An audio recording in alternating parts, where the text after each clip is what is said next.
좀 이해됐어요? 예. 아, 어쨌든 암호 프로토콜은 여러 요구사항들을 만족해야 되겠고, 이 요구사항들이 다 만족하는지 증명을 해야 되는데, 그 증명하기가 되게 어렵습니다. 그런데 잘 알려진 공격 방법들이 있어요. 그래서 최소한 암호 프로토콜은 그런 잘 알려진 방법에 대해서 방어 능력이 있어야 됩니다. 방금 봤던 키 용도와 관련된 공격이라든지 뭐 재전송 공격이라든지 이런 거에 대해서 충분히 방어할 수 있게 만들어야 돼요.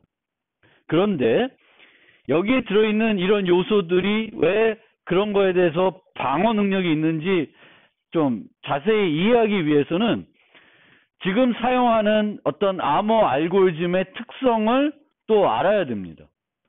요 특성이에요. 그러니까 어떤 게 암호화 되는지, 그러니까 블럭보다 크면은 쪼개져서 암호화 되는데 각각의 그 암호문 블럭들을 어떤 식으로 조작할 수 있고 조작되면은 어떤 현상들이 나타날 수 있는지 이제 이해를 할 수 있어야 됩니다. 기본적으로 랜덤한 값만 암호화된 어떤 암호문이 있으면 얘는 복호화해서 제대로 복호화됐는지 알 수 없어요. 그런데 내가 기대하고 있는 값, 내가 알 수 있는 값이 암호화되어 있는데 그 값을 내가 확인할 수 있으면 뭘 확신할 수 있어요? 가장 먼저 확신할 수 있는 거는 내가 올바른 키를 썼다라는 거예요. 그리고 상대방이 나랑 똑같은 키로 암호했다는 거예요. 그러니까 이 예에서 내가 이 메시지를 풀었더니 B가 확인이 됐어. 내가 기대하던. 그럼 이 암호문은 KAS로 암호화된 암호문이 확실하죠. 왜냐하면 내가 KAS로 암호화된 거를 전혀 다른 키로 풀었어요. 그러면 나오는 값은 예측이 안 돼요. 항상 왕창 깨져요. 엉뚱한 키로 풀거나 조작된 암호문을 풀면은 그 결과는 예측할 수 없어요. 그리고 그 단위는 블럭 단위예요. 얘를 조작하는 게 얘한테 영향을 안 주는 거죠. 근데 이쪽은 랜덤한 값만 있으니까 얘를 보서는 아무것도 할 수 없지만 얘를 보면은 확실히 이쪽 C1은 무슨 키로 암호화된 거예요? KAS로 암호화된 거죠. B가 확인이 되면. 그러면은 이 메시지를 누가 만들어준 거예요? 내가 안 만들었으면. KAS는 누구만 갖고 있어? 앨리스와 서버만 갖고 있는 거잖아요. 그럼 앨리스가 자기가 만든 게 아니라 그러면 서버가 만들어준 거겠죠. 그래서 서버가 나한테 이걸 만들어줬구나 라고 확신할 수 있고 거기에 B가 있다. 근데 이런 랜덤화까지는 확인이 안 돼요. 그래서 이런 것까지 확인을 제대로 하려고 그러면은 인증 암호화가 중요하다라는 거고요. 키의 용도는 주로 이렇게 그 용도를 나타낼 수 있는 식별자를 포함해 가지고 이제 확인을 시켜주게 되겠고, 최근성, 메시지의 최근성은 난스나 타임스탬프 같은 걸 쓰게 돼요. 그런데 뒤에 가서 한번 또 설명드리겠지만 이 NA는 이 전체 암호문이 이번에 만들어졌다는 걸 확신할 수 있는 거지 KAB 자체가 이번에 만들어졌다는 걸 확인할 수는 없죠. 그걸 무슨 수로 확인해? 확인할 수는 없어요. 이거는 뭐 확인할 방법이 없지. 이 서버가 옛날에 만들어가지고 쭉 보관했던 걸 요번에 암호문에 넣는 건지 요번에 바로 만들었는지는 그 랜덤한 값을 가지고는 모르는 거죠. 그런데 NA가 들어있다는 건 이 전체 암호문은 이번에 만든 걸 확신할 수는 있죠. 그러면 KAB, 우리가 확인하고 싶은 건 실제 이 전체 암호문이 최근에 만들었다는 걸 확인하고 싶은 건 아니고 우리의 원래 궁극의 목표는 KAB가 이번에 만들어진 키라는 걸 확인하고 싶은 거예요. 근데 그거는 확인할 수 있는 방법이 없어. 그래서 어떤 개념을 쓰냐면은 얘는 어떤 애예요? TTP라고 그러죠. TTP는 신뢰 서버예요. 신뢰를 해요. 그리고 암호 프로토콜에서 신뢰는 이 신뢰 서버는 프로토콜의 약속대로 진행을 하는 거예요. 그럼 프로토콜의 약속은 뭐냐면은 이 요청을 받으면 서버는 매번 새로운 랜덤 키를 만들어서 주는 거예요. 그게 프로토콜 약속이에요. 서버는 그 약속대로 수행합니다. 그런데 NA가 들어있으니까 이번에 이 암호문 전체를 만들었다는 걸 알 수 있고 서버가 만들었다는 걸 알 수 있고 서버는 뭐예요? 신뢰 서버니까 거기에 포함된 키는 이번에 만들어진 거예요. 그렇게 논리를 전개해서 개념을 정리하는 거예요. 무슨 말인지 알겠어요? 뭐 뒤에 가서 한 번 더 설명은 드릴 건데 그렇습니다. 자, 우리가 암호 프로토콜에서 이제 메시지들을 암호화하는데 여러 가지 이유에서 암호화하게 되는데 어떤 이유에서 암호화하는지 설명을 드리면은 우리가 암호화를 많이 하는 이유는 비밀성을 보장하기 위해서 하는 거예요. 비밀성. 그러면 이거는 뭘 봐야 되냐면은 이 암호문에 복호할 수 있는 사용자가 누구인지를 봐야 돼요. 그래야 이 비밀성이 누구한테로부터 비밀성을 보호하기 위한 건지 알 수 있습니다. 복호키를 누가 갖고 있냐? 그게 중요한 거예요. 비밀성에서는. 대칭키를 서로 암호해 주면은 상대방만 그 대칭키를 갖고 있다고 믿어야 되는 거죠. 그래야지만 다른 사람들은 못 보는 거죠. 그래서 비밀성을 보장하기 위해 사용할 수 있는데 이때는 누가 복호할 수 있는지가 중요해요. 그래서 예를 들면 공개키로 암호화되면 이걸 풀 수 있는 사용자는 누구만 풀 수 있어요? 개인 키를 갖고 있는 사람만 풀 수 있죠. 근데 -KA는 누구만 갖고 있어? 앨리스만 갖고 있어요.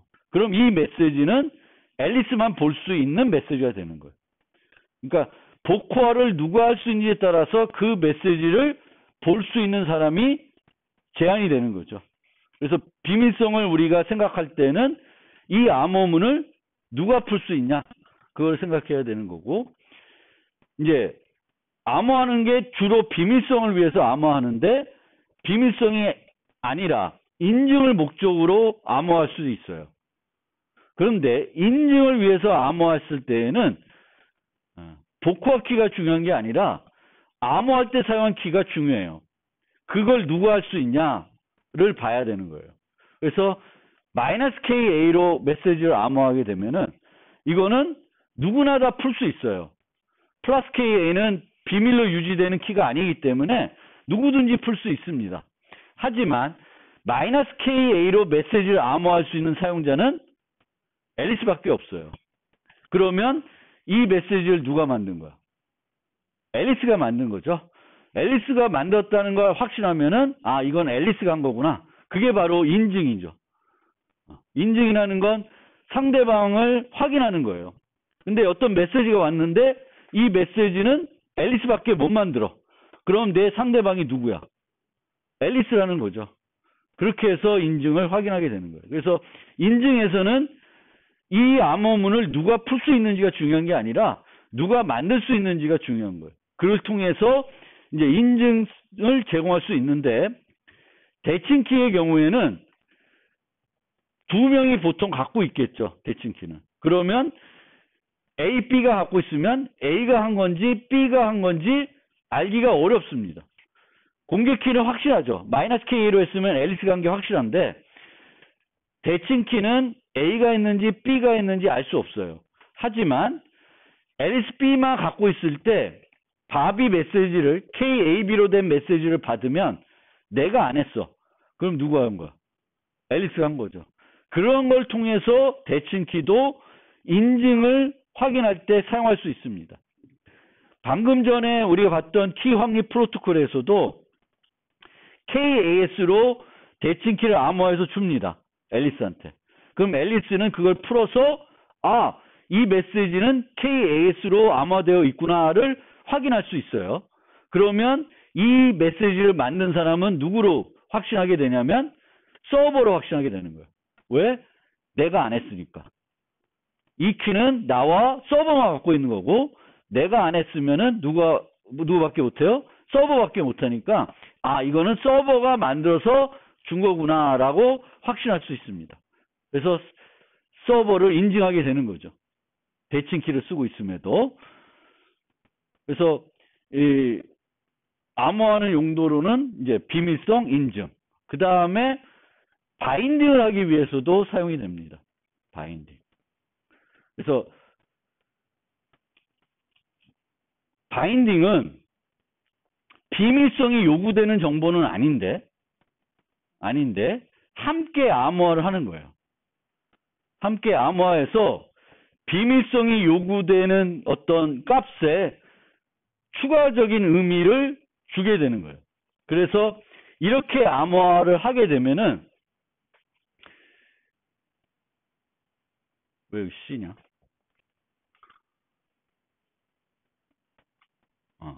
이거 갑자기 C가 나오니까 특이하다. 이걸 보면은 KAB에 B라는 거를 의미 부여를 해주고 NA를 통해서 또 의미 부여를 해줘요. NA를 통해서는 KAB의 최근성을 보장해 주는 거고 B를 통해서는 이 KAB가 B와 사용하기 위한 키라는 거를 알려주고 있습니다. 그래서 이렇게 암호화했을 때 B와 NA는 비밀성이 요구되는 정보가 아니에요. 밖에 돌아다니는 정보예요. 근데 같이 암호한 이유는 바인딩을 목적으로 하기 위해서. 즉 비밀이 요구되는 정보에 어떤 의미를 부여하기 위해서 비밀이 요구되지 않은 정보들을 같이 암호하는 거예요. 그거를 우리가 바인딩 목적으로 같이 암호했다라고 얘기합니다. 얘와 얘를 바인딩 해주는 거예요. 묶어주는 거예요. 그러니까 얘의 의미를 얘한테 주는 거죠. 만약에 이런 식으로 독립적으로 암호화되면은 이 의미는 여기에 부여할 수 없습니다. 같이 암호화되어 있어야지만 의미 부여를 할 수 있어요. 독립적으로 따로 암호화되어 있으면 의미 부여가 할 수 없습니다. 얘만 바꿀 수 있잖아요, 또. 그래서 같이 암호화되어 있어야 되는 거고 같이 암호화되어 있다 하더라도 확실히 같이 암호화되어 있다는 것을 확신할 수 있어야 돼요. 만약 22 모드로 암호화되어 있는데 이렇게 쪼개져서 한 블럭만 바꿔칠 수 있다. 그러면 바인딩 효과가 없어지는 거죠. 제대로 안 되는 거예요. 근데 인증 암호화를 하면은 이제 되죠. 그래서 이 바인딩 할 때는 무결성도 되게 중요한 요소가 되는 거죠. 무결성이 보장이 안 되면은 바인딩이 제대로 안 됩니다. 아까처럼 돌아가서 얘를 얘로 바꿔치면은 원래 우리가 부여하고 있던 의미하고 다른 의미로 해석이 되는 거죠. 그게 못해야지만 바인딩이 제대로 되는 거예요. 그래서 바인딩이 제대로 되려면 인증 암호화를 이런 식으로 이게 아니라 인증 암호화를 제대로 해줘야 되죠. 여기 인증 암호화는 안 나와있는데 하여튼 해줘야 돼요. 그런데 그 바인딩은 꼭 암호화를 통해서만 제공해야 되는 건 아니에요. 같은 함수에 함께 계산이 됐으면 바인딩 효과가 있습니다. 그러니까 여기 보면 여기에는 없죠. 그 바인딩 해주는 요소가. 근데 맥에다가 KAB와 BNA를 같이 넣었어요. 그거는 이들이 이것과 어떤 의미 부여하기 위해서 같이 넣은 거예요. 다른 걸 넣은 게 아니라 BNA를 넣었기 때문에 B와 KAB, NA와 KAB는 의미 부여를 하기 위해서 같이 맥에 넣은 거예요. 그러면은 이렇게 하나, 아까처럼 이렇게 하나 바인딩 효과는 똑같아요. 그러니까 바인딩을 이렇게 해서 암호해서 해줄 수도 있지만 암호문에는 빼고 그 바인딩을 맥이나 해시 함수 같은 거를 이용해서 할 수 있습니다. 그래서 이렇게 할 수 있는데 이렇게 하는 것과 이렇게 하는 거에 한번 차이를 생각해 보면 얘는 인증 암호화가 안 되면은 여러 가지 공격이 가능하죠. 얘는 인증 암호화를 안 하면. 근데 이거는 맥이기 때문에 맥으로 했기 때문에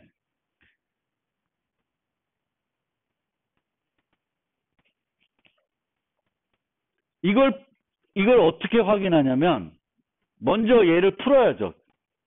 앨리스는 얘를 풀어요. 그럼 키가 나오겠죠. 그 다음에 내가 기대하는 건 B와 NA예요. 그쵸? 앨리스는 나 앨리스야, 나 밥이랑 통신하고 싶어, 내 난스는 NA야 라고 줬어요. 그럼 서버가 이걸 주는 거예요. 그러면 앨리스는 이걸 풀어가지고 KAB를 얻어낼 거예요. 그 다음에 자기가 기대했던 B와 NA를 붙여가지고 맥을 계산합니다. 근데 맥을 계산했더니 받은 맥값하고 똑같아. 그러면은 나는 확신할 수 있죠. 이 KAB의 무결성도 확신할 수 있고 또 이 KAB는 B와 연관된 거고 NA와 연관됐다는 것을 확신할 수 있습니다. 다른 걸 썼으면 이 맥값하고 일치가 안 되겠죠. 그래서 앞에처럼 보내서 인증 암호화를 해서 바인딩 효과를 얻을 수도 있는데 바인딩 효과를 얻기 위해서 같이 암호화하지 않고 그 요소들은 빼내가지고 맥으로 그 바인딩 효과를 낼 수도 있다라는 거예요. 그런데 이렇게 하면은 인증 암호화를 안 해도 무결성까지 제공을 할 수도 있습니다. 그렇죠? 이건 맥을 통해서 무결성까지 확인이 되는 거죠. 이 복화된 값을 넣어서 맥을 확인하니까 복화가 여기가 조작이 됐으면 이 값하고 확인이 안 되겠죠. 그런데 또 하나 조금 또 설명드려야 될 부분이 뭐냐면은 제3자예요. 제3자. 제3자는 KAS가 없어요. 키가 없어요. 그런데 항상 우리는 전수조사 공격이 가능하잖아요. 그러니까 전수조사, 브루트포스 공격한다는 건 가능한 모든 키로 복화해 보는 거예요. 물론 가능한 모든 키로 복화해 보기에는 시간적으로 너무 많이 걸려서 현실적인 공격은 아니죠. 그래도 내가 몇 가지로 해볼 수는 있어요. 몇 가지 키를 랜덤하게 만들어서 풀어보는 거예요. 그런데 BNA는 노출되어 있는 정보죠. 어떤 B가 올지 1번 메시지 어떻게 갔어? A, B, NA가 갔잖아. 청문으로 그냥 갔어요. 그러면 여기에 KAB가 뭐가 들어올지 몰라도 B와 NA가 들어가는 거는 알고 있죠. 제3자들도 알 수 있어요. 그러면 키를 추측해가지고 얘를 풀어봐. 풀어보면 뭔가 나오겠죠. 근데 B가 나왔어. 그럼 어떻게 되는 거야? 뭘 알아낸 거예요? KAS를 알아낸 거죠. 그러니까 여기에 랜덤한 정보가 아니라 이런 바이닝하기 위한 정보들은 이제 누구나 다 알고 있는 정보들이 대부분이고, 그럼 이 정보들은 그 키 추측 공격하는데 도움을 주는 요소가 돼요. 그렇죠? 무슨 말인지 알겠어요? 누구든지 K를 추측해가지고 이걸 풀어볼 수 있고, 풀어봤을 때 내가 성공했는지 실패했는지를 알아야 되잖아. 그런데 성공했는지 실패했는지 알 수 있어요. B가 나오면 성공한 거고 B가 안 나오면 실패한 거야. 잘못된 키를 쓴 거예요. 그래서 그걸 할 수 있는데 얘를 봤더니 뭘 오해할 수 있냐면 얘는 뭐만 암호하고 있어요. 랜덤한 값만 암호하고 있죠. 그럼 내가 이 맥을 생각하지 말고 얘만 생각해 봅시다. 그러면 여기에서 키를 추측해서 풀어봤어. 그럼 또 무슨 128비트 값이 나오겠죠. 그럼 이게 제대로 나온 건지 내가 키를 맞춘 건지 틀린 건지 알 수 있어요? 없죠?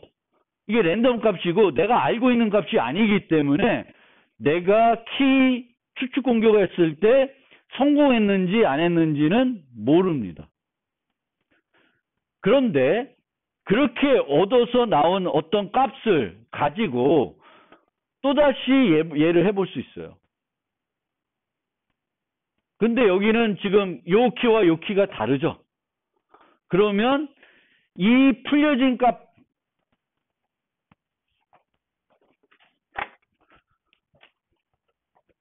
얘를 K로 추측해가지고 풀어봤어. 그러면 뭔가 나올 거예요. 그쵸? 뭔가 나올 거예요. 그 다음에 B와 NA는 알고 있는 값이에요. 그쵸? 그러면 B와 NA와 K'을 결합한 다음에 얘를 K 여기 1이라 합시다. 또 추측해. 몇 키를 추측해서 계산했더니 일치되면 네 키 K1과 K2의 추측이 우연히 맞아 떨어진 거죠. 물론 아까 거에 비해서는 훨씬 성공할 확률이 더 떨어지죠.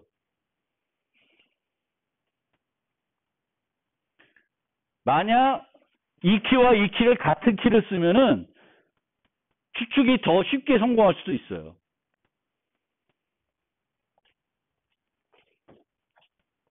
제가 드리고 싶은 얘기는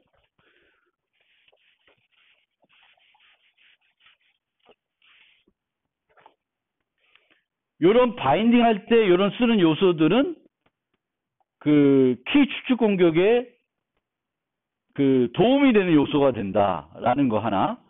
그 다음에 바인딩은 맥을 통해서도 제공할 수 있는데 이렇게 하더라도 키워드 추측 공격이 완전히 불가능한 거는 아니다라는 거예요. 더 어렵게 되긴 했죠. 키를 나눠서 가서서 이거 같은 걸 쓰면은 별 차이는 없어요. 앞에 거랑. 근데 다른 걸 쓰면은 두 개를 동시에 맞춰야 되니까 힘들죠. 맞추기가 더 어려워지는 거예요. 근데 같은 걸 쓰면은 뭐 얘나 한 번에 확인할 수 있지. 내 추측이 맞았는지 틀렸는지. 얘는 얘를 맞췄어도 얘가 틀리면은 또 맥값이 틀려지겠죠. 그렇죠? 그래서 그런 차이가 있다라는 거고, 바인딩은 꼭 암호화를 통해서만 바인딩 해야 되는 건 아니고 같이 모여서 뭔가 계산이 되면은 바인딩 해주는 효과가 있어요. 그래서 이제 이런 문제들 때문에 이런 방식을 쓸 거 아니면은 이런 메시지를 그냥 비밀성만 보장해서는 우리가 원하는 효과도 얻을 수 없고 인증 암호화를 해야지 된다. 인증 암호화는 암호한 다음에 그 암호 값을 맥 값을 계산해서 주게 되는 거예요. 그러면 이 C가 C1, C2, C3 뭐 이렇게 구성되어 있는데 이 중에 하나를 수정하게 되면은 저 맥값이 제대로 안 나오겠죠. 그래서 조작됐는지 안 조작됐는지 알 수 있어요. 아까처럼 C1과 C2 있고 C1 프라임, C2 프라임 있는데 바꿔친다. 바꿔치는 게 바꿔쳐서 이 C를 만들 수는 있지만 그것에 유효한 맥값은 만들 수가 없죠. 키를 모르면 만들 수가 없어요. 그래서 조작할 수가 없습니다. 그래서 무결성까지 보장을 해야 우리가 사용한 여러 기법들이 온전하게 제대로 동작하게 되는 것입니다.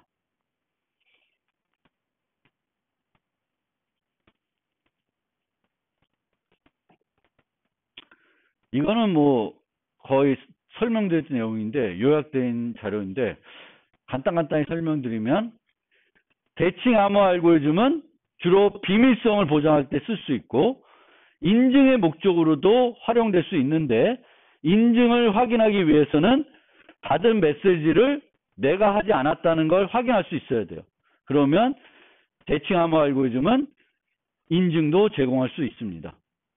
그리고 이 대칭 암호 알고리즘을 사용하기 위해서는 원격 있는 두 사용자가 사용하기 위해서는 사전에 공유가 필요한 건데 그 공유하는 게 간단한 문제가 아니고 그걸 하기 위해서 우리가 쓰는 프로토콜이 키 확립 프로토콜입니다. 비대칭 암호 알고리즘은 개인 키로 암호할 수도 있고 공개 키로도 암호할 수 있는데 개인 키로 암호하는 것은 비밀성은 제공할 수 없고 인증은 제공할 수 있습니다. -K로 할 수 있는 사용자는 앨리스밖에 없기 때문에 이게 -K로 암호되어 있다는 것을 확인할 수 있으면은 그거는 이 메시지, 이 암호문은 앨리스가 만든 거가 확실한 거예요. 플러스 공개 키로 암호화되면 비밀성을 제공할 수 있습니다. 플러스 KB로 암호화되면은 저것을 풀 수 있는 자는 밥밖에 없는 거죠. 대응되는 개인 키를 갖고 있는 사용자만 풀 수 있어요. 공개키 방식에서는 공개키를 상대방한테 비밀스럽게 줄 필요는 없어요. 비밀성이 요구되는 키는 아니에요. 공개키는. 개인 키는 비밀로 유지해야 돼요. 하지만 공개키는 비밀로 유지할 필요는 없어요. 하지만 공개키는 이 공개키가 앨리스 건지 밥 건지 누구 건지는 명확하게 확인할 수 있어야 돼요. 그것이 확인이 안 되면은 또 다양한 공격들이 가능합니다. 그걸 위해서 이제 우리가 주로 썼던 게 인증서라는 거죠. 이렇게 이해해 주시면 좋겠고. 그러면은 이제 이 암호 프로토콜의 안전성도 증명이 돼야 되는데 이 암호 프로토콜이 안전하다는 것은 그 앞서 말씀드린 것처럼 프로토콜의 요구사항이 있을 거예요. 그러면 그 프로토콜의 요구사항을 공격자들이 있다 하더라도 모두 만족한다. 아니면 만족을 못하더라도 부당한 어떤 이득을 누군가가 취할 수 없게 돼야 된다는 거죠. 다양하게 방해할 수 있는데, 그러니까 키 확립 프로토콜은 목적은 앨리스와 밥이 똑같은 키를 공유하게 되는 거잖아요. 근데 공격을 했는데 공유를 못하게 됐어. 그럼 목적은 달성 못했지. 하지만 그 과정에서 앨리스와 밥이 엉뚱한 키를 쓰게 한다든지 제3자가 그 키를 알게 된다든지 하면 안 된다는 거예요. 그래서 요구사항을 모두 만족하거나 요구사항을 만족하지 않더라도 어떤 위협에 강건해야지 되는 거예요. 그런데 이 암호 프로토콜은 안전한 것만으로 부족하고 응용에서 요구되는 효율성도 갖춰야 됩니다. 그러니까 그 응용에 맞는 효율성도 갖춰야 실제 현장에서 사용이 될 수 있습니다.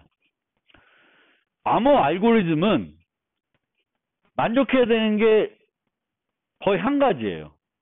예를 들면 대칭 암호 알고리즘이다. 그럼 얘는 비밀성만 제공되는 거예요. 그럼 비밀성만 제대로 제공되는지 증명하면 되는 거예요. 그런데 암호 프로토콜은 여러 가지 요구사항들이 있어요. 뭐 선거다. 그럼 1인 1표 뭐 이런 여러 가지 있죠. 그러면 그런 것들을 다 이 프로토콜이 만족해야 된다는 걸 증명해야 되는 거예요. 그 얘기는 암호 알고리즘을 증명하는 것보다 암호 프로토콜을 증명하는 게 더 어렵죠.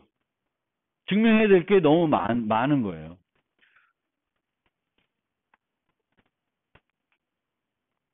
하지만 지금은 그래도 이 암호 프로토콜도 이 안전성을 최대한 증명하려고 노력을 하고 있습니다. 그리고 증명하는 방법은 암호 알고리즘을 증명하는 방법과 크게 다르지는 않아요. 공격자 모델을 가정하고 이러이러한 공격자가 있어도 안전하다라는 걸 증명하게 되는데 증명해야 될 것이 암호 알고리즘에 비해서 많은 거죠. 그 각각 요구사항들을 다 증명해야 되니까.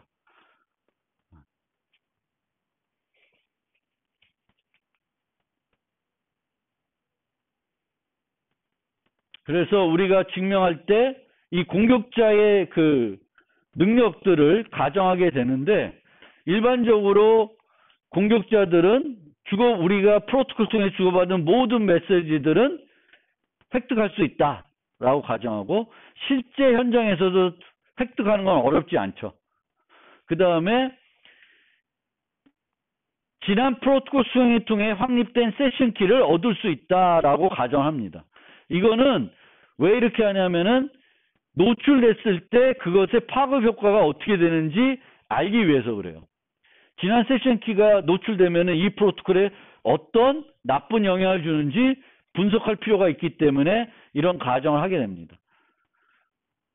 그리고 공격자가 세션 키뿐만 아니라 참여자의 장기간 키를 확보하게 되면은 또 어떤 문제가 있는지 그런 것까지 다 분석을 하게 돼요. 그리고 공격자의 종류는 제3의 공격자일 수 있고 내부 공격자일 수 있는데, 제3의 공격자라는 것은 그 서비스를 사용할 수 없는 공격자를 말해요. 그런데 내부 공격자는 그 서비스를 정상적으로 사용할 수 있는 사용자예요. 일반적인 어떤 서비스는 다 내부 공격자가 될 수 있죠. 뭐 카톡을 공격한다. 그럼 나도 카톡 쓸 수 있잖아요. 그렇죠? 그럼 내부 공격자가 되는 거예요. 그런데 우리 학교 시스템이다. 그럼 우리 학교 시스템은 뭐 우리 학교 아이디가 있는 사용자도 있고 없는 사용자가 있잖아요. 없는 사용자는 제3자의 공격이 되겠고, 이 시스템을 정상적으로 사용할 수 있는 사용자이면 내부 공격자가 되는 거예요. 그리고 이런 공격자들이 다 공모를 할 수 있어요. 그러니까 혼자서 하는 게 아니라 내부 공격자들이 여러 명 모이면은 그들이 갖고 있는 정보들이 많겠죠.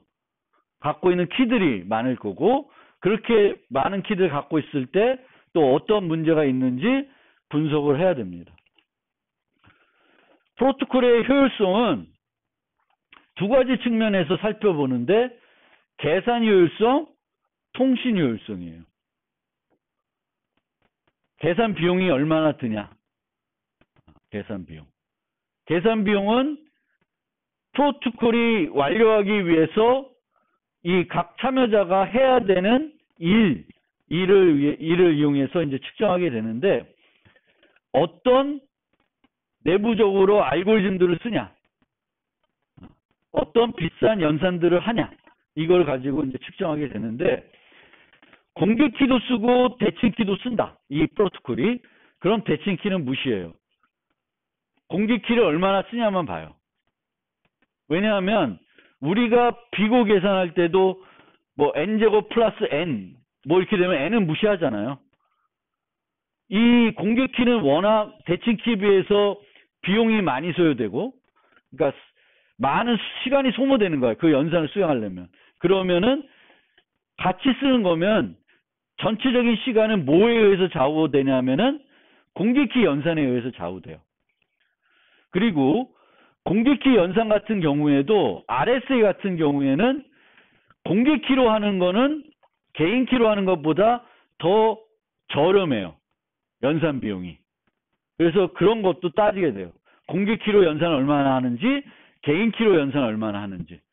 그래서 그런 걸 토대로 얼마만큼 많은 연산을 수행하는지 보고 이제 효율성을 따지게 됩니다.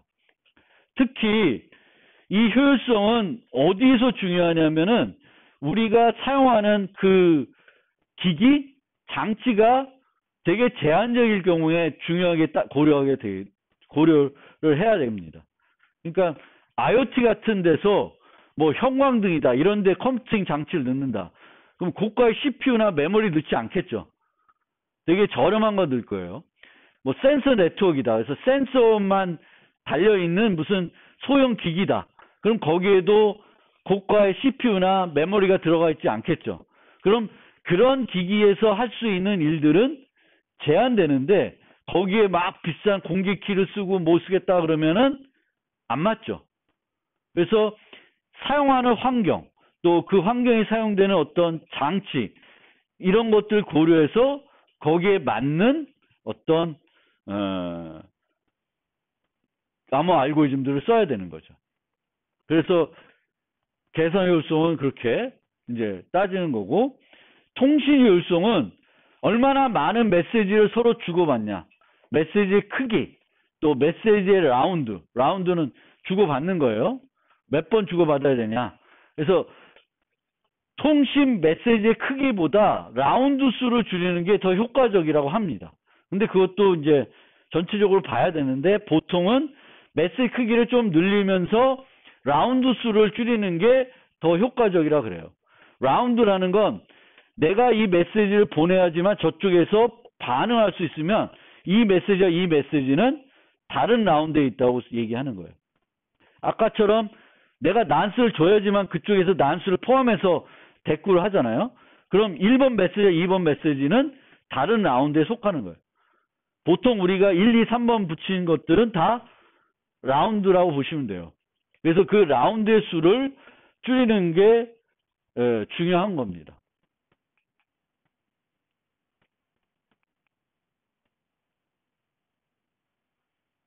그리고 이 아까 말했던 그런 소형 단말들, 또 무선 통신을 쓰는 단말들은 휴대 단말의 전원이 중요해요. 왜냐하면 얘네들은 고정된, 우리가 벽에 꽂아서 쓰는 게 아니기 때문에, 우리 핸드폰도 그렇지만 배터리가 있고 그 배터리는 쓰면 쓸수록 소모가 되잖아요. 그런데 이런 장치들은 수명이 오랫동안 버티면 벌수록 효과가 좋은 거죠. 그럼 수명을 오래 가도록 하기 위해서는 배터리를 적게 써야 되겠죠. 그래서 보통 우리가 에너지 어웨어라고 해요. 그러니까 에너지를 그러니까 우리가 알고리즘을 수행하거나 프로토콜 수행할 때 얼마만큼 에너지를 절약할 수 있냐. 이거는 뭐 환경을 생각해서 절약한다는 게 아니라 배터리 소모를 줄여가지고 더 라이프타임을 길게 가는 거예요. 네트워크의 라이프타임, 서비스의 라이프타임을 길게 가는 게 효과적이기 때문에 그걸 많이 하는데, 보통 우리가 전원 소모에 많이 영향을 주는 거는 세 가지 요소, 네 가지 정도 볼 수 있는데, 가장 많은 전원을 소모하는 것 중에 하나가 무선 메시지 전송이에요. 무선 메시지 전송. 무선 메시지를 전송하려면 전력을 이용해야 돼요. 전력을 이용해서 신호를 만들어야 돼요. 그러니까 내가 직접 쏴야 되는 거잖아, 이 기기에서. 그래서 무선 메시지를 많이 보내면, 여러분들이 통신할 때도 받는 거 말고 내가 밖으로 내보내는, 그걸 많이 하면 할수록 내 배터리는 소모가 많이 돼요. 물론 현재 우리 핸드폰들은 그거 말고 이제 화면 처리하기 위한, 여러분들 게임할 때 쓰는 연산들이 워낙 고가이다 보니까 요즘 뭐 또 그 삼성 망해가고 있던데, 그 문제 포함해서 그런 것들이 이제 전력 소모에 큰 역할을 하죠. 그런데 일반적으로는 CPU 연산량보다 더 많은 소모를 하는 것이 무선 메시지 전송이에요. 그래서 여러분들이 어떤 이런 서비스를, 뭐 IoT 서비스라든지 센서 네트워크 같은 서비스를 만들 때에는 에너지를 최대한 절약할 수 있게끔 만들어야 되는 거고, 그때 우리가 생각해야 되는 게 연산도 효과적으로 해야 되지만 내가 내보내는 메시지 얼마나 자주 내보내야 되고 얼마나 많은 메시지를 내보내야 되는지를 잘 생각해서 그거를 줄여야 된다는 거예요. 그래서 그런 것도 좀 생각을 해야 되겠고, 마지막으로 요거는 이제는 조금 올드해진 얘기인데, 초창기에 그 모바일 컴퓨팅이라는 그런 그 학문 분야가 이렇게 막, 요즘은 그런 얘기 잘 안 하는데 지금 다 모바일이니까. 근데 처음에 등장했을 때는, 옛날에는 이 모바일 환경이 지금처럼 핸드폰이 아니라 핸드폰을 들고 그러니까 PDA 알아요? 조그마한 핸드폰 같은 옛날 구형 기계인데 얘는 들고 다닐 때는 이렇게 무선으로 썼는데 집에 와서는 꽂아놨어요. 이 꽂아놓으면은 내 컴퓨터랑 싱크해가지고 정보를 이쪽으로 옮겨놔주는 거예요. 그러니까 이동되면서는 뭔가 새로운 정보를 수신하는 게 아니라 여기에 저장되어 있는 정보를 갖고 뭔가 활용하는 그런 형태예요. 그러면은 이런 애들 같은 경우에는 이 꽂았을 때 뭔가를 해놓으면 돼. 온라인으로 통신할 때 서비스를 처리하는 게 아니라 얘를 고정전원을 쓸 때 우리가 배터리를 충전하고 있을 때 뭔가 해놓으면 돼. 그러면은 나중에 우리가 들고 다닐 때 뭘 할 수 있어요? 에너지 소모를 줄일 수 있어요. 그런데 그걸 하기 위해서는 사전에 뭔가 필요한 것들을 미리 계산해 놔야 되잖아요. 미리 계산해 놓으려면은 그 계산된 거를 보관해야 돼. 그러니까 메모리 용량은 늘려가는데 필요한 메모리 그 용량을 늘리면서 뭘 세이브하는 거야. 나중에 온라인에서 뭔가 처리할 때에는 연산량이나 저쪽에서 갖고 오는 데이터를 줄이는 거죠. 그거를 우리가 프리컴퓨테이션이라고 그래요. 그러니까 어떤 프로토콜을 우리가 해야 되는데 미리 할 수 있는 것들을 해놓는 거지. 해놓고 보관하고 있다가 실제 온라인 상태에서 내가 고정전원을 쓰지 않는, 충전하고 있지 않은 상태에서는 그걸 안 해도 되게끔 해가지고 에너지를 절약하는 방법도 있어요. 단점은 이제 많이 미리 계산해서 저장해 놔야 되고 그거를 언제 해야 되냐? 충전할 때 해놔야 되는 거죠. 인식해가지고 그때 하도록 하면은 나름 절약할 수 있습니다. 그런 방법도 예전에는 많이 생각했던 방법이에요. 에너지 절약하기. 근데 요즘은 뭐 이렇게 프리컴퓨테이션까지 하지는 않습니다. 네, 오늘은 이 정도로 그렇죠. 어쨌든 암호 프로토콜을 키 확립 프로토콜을 통해서 한번 맛보기로 이렇게 소개해 드린 거고 다양한 공격들이 일어날 수 있다. 그리고 그 공격들을 자세히 이해하려면 이제 암호 알고리즘의 특성들도 같이 파악을 하셔야 돼요. 네, 오늘 여기까지 하겠습니다.